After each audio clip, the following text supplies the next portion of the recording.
Yeah, that's huge. So I love that you said that. And I love how you explain that overall. Before I get to the suboccipital portion, I just really want to reiterate and touch on what you talked about with the way the body heals. So many people are so lost on that just in general, especially in our country, I think specifically because we're so consumed with every other commercial being pharmaceutical commercial and just the way that we treat ailments in the body in general.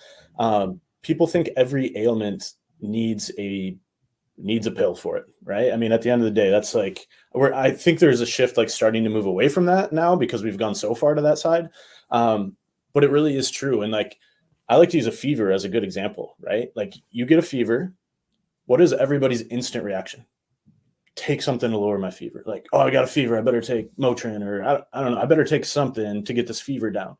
Well, what's the reason that you have a fever? Why does your body produce a fever? It's to kill off whatever's happening in your body. Like that is the mechanism. So if you take something to lower that fever, you will be sick longer. Like that's just the fact of the matter. Like you might feel temporarily better because you're not so achy. You don't have the fever symptoms, but it's just going to prolong the time that you're sick. I mean, that's all it's going to do. Of course, we know there's dangerous levels of fevers. That's not what I'm talking about. But it's the same thing, right? And like you said, inflammation is completely necessary for the body to heal.